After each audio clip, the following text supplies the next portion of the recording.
also called the Fraser Valley, and the Fraser Valley is named for the Fraser River. There's also the Fraser Canyon and the Fraser Highway. So you probably know where I'm going now, don't you? I'm going to tell you who this Fraser fellow is. Simon Fraser might not have been a household name across Canada, but he certainly is in this area. He was the first European known to have traveled through the Fraser Valley. Were it not for his persistence and courage, British Columbia might well have been a much different place. At the very least, there would have been fewer things named Fraser.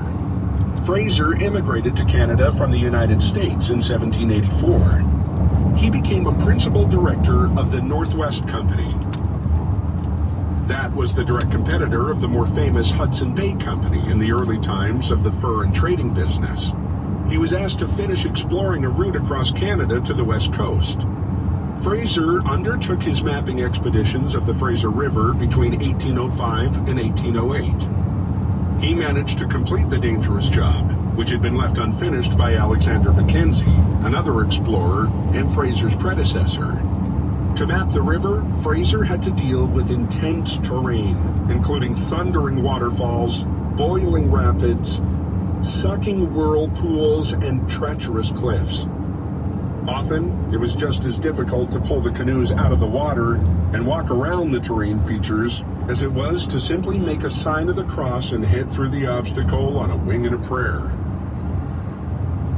Added to the list of challenges was the occasional hostile First Nations group, who were none too keen on seeing these white guys interfering with their lands. In the end, Fraser canoed almost the entire length of the dangerous river, right into its mouth beside Vancouver.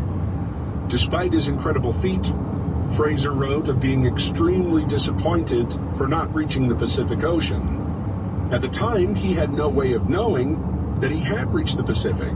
He didn't think he had because his view of the open ocean was blocked by Vancouver Island.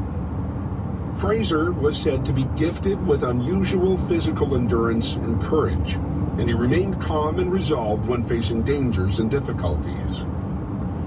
Though it was an amazingly dangerous but useful achievement, his expedition did not arouse popular interest before the centenary celebrations of his feast in 1908, long after his passing. Here's something else named for him. How about the Simon Fraser University in Vancouver? It's disappointing that, as an explorer, sometimes your work isn't appreciated until after you die. Much like famous artists.